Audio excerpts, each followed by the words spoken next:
కేంద్ర ప్రభుత్వము వచ్చే జనగణనలో కులగణన చేయాలని చెప్పి నిర్ణయించడం ఒక చరిత్రాత్మక అంశం. ఇది సామాజిక న్యాయ చరిత్రలో మైలురాయి. ఇంతవరకు గత స్వతంత్రం వచ్చిన తర్వాత లేదా బ్రిటిష్ వాళ్ళు 1931లో చేసిన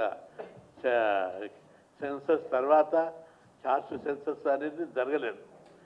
భారతదేశము వివిధ కులాల సమూహం, సామాజిక వర్గాల యొక్క సమూహం. ఇక్కడ అన్ని ఆర్థిక పరిస్థితులు, సామాజిక పరిస్థితులు, అధికార పరిస్థితులు అన్నీ కులాల వారిగా ఇచ్చిన మెట్ల వ్యవస్థలో నిర్ణయించబడి ఉన్నాయి. ఇట్లాంటి వ్యవస్థలో సామాజిక అసమానతలు, ఆర్థిక అసమానతలు విపరీతంగా విరిగిపోయాయి. అందుకే చాలా రోజులుగా బీసీ సంఘాలు, బీసీ ప్రజలు స్వతంత్రం వచ్చినప్పటి నుంచి కూడా కులగణన చేయాలని మేము డిమాండ్ చేశాం. కానీ ఆ ప్రభుత్వాలు పట్టించుకోలేదు. చివరకు రాజ్యాంగబద్ధమైన కాకా కలెక్టర్ కమిషన్, మండల్ కమిషన్ కూడా అప్పటి కేంద్ర ప్రభుత్వాలకు కులగణన చేస్తే తప్ప రిజర్వేషన్ల శాతం ఇవన్నీ నిర్ణయించడం జరగదు అని చెప్పారు.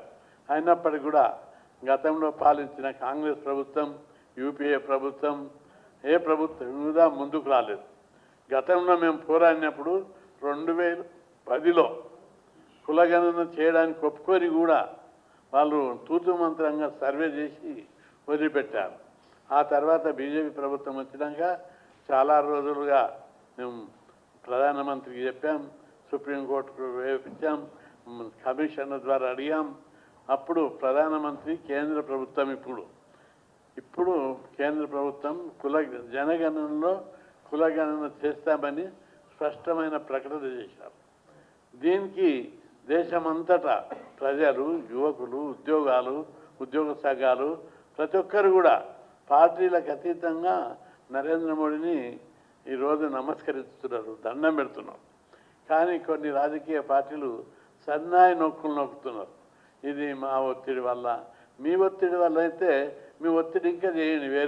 మీరు పరిపాలించారు 70 ఏళ్ళు, 60-70 ఏళ్ళు, అప్పుడు ఎందుకు చేయలేదని చెప్పి మేము అడుగుతున్నాం. మేమే అనేక సార్లు జంతర్ మంతర్ వద్ద ఆ పార్టీలు అధికారంలో ఉన్నప్పుడు కొన్ని వందల సార్లు ధర్నాలు చేశాం, వందల సార్లు ప్రధానమంత్రిని, కేంద్ర మంత్రిని కలిశాం. అయినా వాళ్ళు ఆ రోజు చేపట్టలేకపోయారు. ఈరోజు ప్రధానమంత్రి నరేంద్ర మోడీ స్వయాన ఓబీసీ, ఆయనకు బీసీల కష్టాలు తెలుసు. అందుకే ఆయన స్పందించి ఒక్కసారి కులగణన చేస్తే దేశంలో ఉన్నటువంటి బీసీ వర్గాల అభివృద్ధికి నిర్మాణాత్మకమైనటువంటి చర్యలు తీసుకోవచ్చు. ఈ కులాల అభివృద్ధిని మరింత వేగవంతంగా పథకాలు ప్రవేశపెట్టవచ్చు అనేటటువంటి ఉద్దేశంతో కులగణన చేపట్టారు. అందుకు ప్రధానమంత్రికి దేశంలోని 75 కోట్ల మంది బీసీల పక్షాన కృతజ్ఞతలు తెలుపుతున్నాం. ఇప్పుడు బీసీల శకం ప్రారంభమైంది. బీసీల అభివృద్ధికి పునాది పడ్డది, బాటలు పడ్డాయని చెప్పి బీసీ ప్రజలందరూ భావిస్తున్నారు. ఈరోజు బీసీలందరూ ఏమనుకుంటున్నారో తెలియకుండా కాంగ్రెస్ పార్టీ మా ఒత్తిడి వల్ల మీరు 70 ఏళ్ళు 60 ఏళ్ళు పరిపాలించారు, అప్పుడు ఎందుకు చేయలేదని చెప్పి మేము ప్రశ్నిస్తున్నాం. ఇంకా వేరే విషయాలు మాట్లాడదాం ఆ తర్వాత. కానీ ఇది కేవలం బీసీల యొక్క విజ్ఞప్తిని, బీసీ సంఘాల యొక్క విజ్ఞప్తిని ప్రధానమంత్రి, కేంద్ర ప్రభుత్వం గౌరవించి స్పందించి వారి లోపల మనోభావాలను గుర్తించి ఇందులో వాస్తవాలు ఉన్నాయి. ఇట్లా తీసినట్లయితే రిజర్వేషన్ల ఇప్పుడు కులగణన జరిగిందనుకో, దానివల్ల బీసీ ప్రజలందరూ కూడా అర్థం చేసుకోవాలి.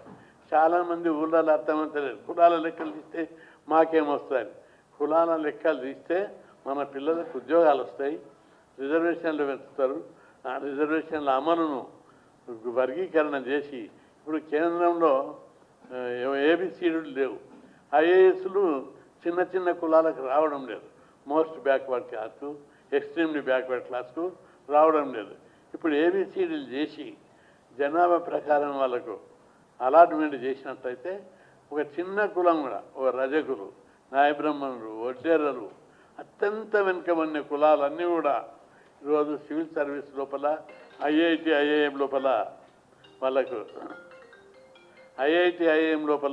వాళ్ళకు అవకాశాలు వస్తాయి. కలెక్టర్లు అవుతారు, ఐపీఎస్ ఆఫీసర్లు అవుతారు, పోలీస్ ఆఫీసర్లు అవుతారు, సైంటిస్టులు అవుతారు. చిన్న కులాల నుంచి కూడా పెద్ద పెద్ద ఆఫీసర్లు, కలెక్టర్ అయ్యే అవకాశం వస్తుంది.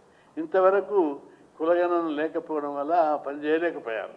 ఇప్పుడు కులగణన అయినాక చిన్న చిన్న కులాలు, రజకులు, నాయబ్రహ్మణులు, మత్స్యకారులు, చేనేతక, ఇంకా అన్ని కులాలకు ఎవరి జనాభా ప్రకారము వారికి వస్తాయి. ఇప్పటి వరకు కొన్ని కులాలే అన్ని జాబులు కొడుతున్నాయనే ఒక అపప్రద ఉంది. ఇప్పుడు అది లేదు. ప్రతి కులానికి ఐఏఎస్ వస్తుంది, ఐపీఎస్ వస్తుంది, రాజకీయంగా కూడా పదవులు వస్తాయి. సర్పంచులు అవుతారు, ఎంపీటీసీలు అవుతారు, జడ్పీటీసీలు అవుతారు, ఎమ్మెల్యేలు అవుతారు. అట్లాంటి అవకాశాలు వస్తాయి. రెండవది, ఈ సర్పంచులు, ఎంపీటీసీ, జడ్పీటీసీలు అప్పుడు గ్రూపులు లేకపోవడం ఒకటి.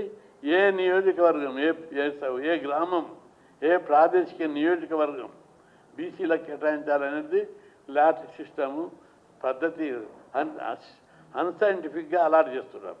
ఇప్పుడు జనాభా లెక్కలు తెలిస్తే, కులాల వారి జనాభా లెక్కలు తెలిస్తే ఆ ఎక్కడ ఏ గ్రామంలో ఏ ఎంపీటీసీ, జడ్పీటీసీ ఏరియాలో జనాభా ఎక్కువ ఉంటే వాటిని బీసీలకు కేటాయిస్తారు. కాబట్టి ఈ అడ్వాంటేజ్ ఉంది. అదేవిధంగా జనాభా ప్రకారం భవిష్యత్తు లోపల ఎందుకంటే మంచి రోజులు ప్రారంభమైనాయి. తప్పనిసరి ప్రధానమంత్రి గారు బీసీ వర్గానికి చెందిడు, ఆ కులాల అభివృద్ధికి నిర్మాణాత్మకమైనటువంటి చర్యలు తీసుకుంటారు. ప్రతిపక్షాలు ఏదేదో విమర్శిస్తాయి, తప్పుడు ప్రకారం.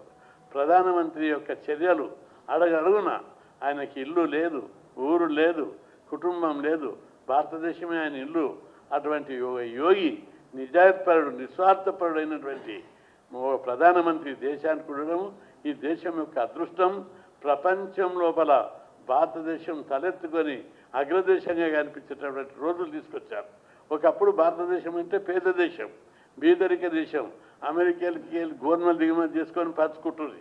వేరే దేశాలకి వెళ్ళి బర్మాకి బియ్యం తెచ్చి పంచుకుంటున్న రోజులు చూసినాం మనం.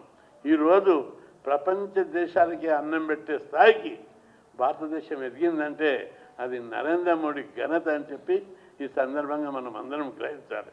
అంతేకాదు, ప్రపంచ దేశాలలో పర్యటిస్తున్నప్పుడు నరేంద్ర మోడీకి దేశ ప్రధానులు, ప్రపంచంలో ఉన్నటువంటి ఆ దేశ అధ్యక్షుడే ఎయిర్పోర్ట్లో వచ్చి పాదాభివందనం చేస్తున్నారంటే ఎంత గొప్ప వ్యక్తిత్వం ఉన్నాడో అర్థమవుతుంది. కాబట్టి మన దేశ కీర్తి ప్రతిష్టలు, మన దేశ గౌరవాన్ని ప్రధానమంత్రి నరేంద్ర మోడీ పెంచారు. ఇంకొక విషయాన్ని ఇక్కడ గమనించాలి. మనకు ఈ కొంత అసమానతలు ఉన్నాయి. సంపద లేని అసమానతలు, సంపద పెంచి సమాన భాగాలు పంచుకుంటే అర్థం ఉంటుంది. మొట్టమొదట దేశ సంపద, దేశ సౌభాగ్యాన్ని అగ్రదేశంగా తీర్చిదిద్దడానికి ఆర్థికంగా, సంపద పరంగా అన్ని రకాలుగా దేశాన్ని అభివృద్ధి చేసి ఆ తర్వాత ఈ కులాలకు భారతమాత ముద్దుబిడ్డలైన బీసీ, ఎస్సీ, ఎస్టీలకు వాటాలు చేయడానికి ఆయనకు ఒక విజన్ ఉంది. ఆ విజన్ ప్రకారం ఆయన పోతున్నాడు. అందులో భాగమే కులాల వారి లెక్కలు తీశారు. ఇప్పటి నుంచి మనం అందరం ఎక్స్పెక్ట్ చేయాలి. మన వాటా ప్రధానమంత్రి గారు ఇవ్వడానికి బాట వేశాడు. మన వాటా మనకి ఇవ్వడానికి ఆయన బాట వేశాడు. కాబట్టి మనకు మంచి రోజులు వస్తాయని చెప్పి బీసీలు అర్థం చేసుకోవాలి.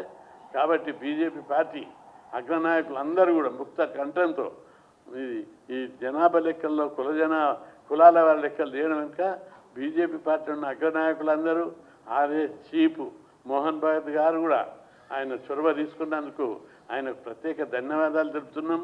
అదేవిధంగా నరేంద్ర మోడీని యొక్క కీర్తి ప్రతిష్టలు ప్రపంచంలోనే వెలుగొందుతున్నాయి. ఇక్కడ ప్రతిపక్ష పార్టీలు సన్నాయి నొక్కుతూ తప్పుడు సంకేతాలు ఇస్తున్నారు. ఏది కాదు, మీరెవరు ఏ పార్టీ కూడా బీసీని ప్రధానమంత్రి చేయలేరు. ఏ పార్టీ కూడా గతం లోపల 27 మంది కేంద్ర మంత్రులను బీసీలను చేయలేదు. ఏ పార్టీ కూడా రాష్ట్రపతులను, ఉపరాష్ట్రపతులను బీసీ, ఎస్సీ, ఎస్టీలను చేయలేదు. బీజేపీ పార్టీ ఉన్నత పదవులన్నీ కూడా ఈరోజు ప్రధానమంత్రి బీసీ, ఉపరాష్ట్రపతి బీసీ, రాష్ట్రపతి ఎస్టీ మహిళ. ఈ విధంగా సామాజిక న్యాయం, పేద కులాలకే ఉన్నత పదవులు ఇచ్చినటువంటి ఘనత బీజేపీ పార్టీదని చెప్పి మనం గుర్తుపెట్టుకోవాలి.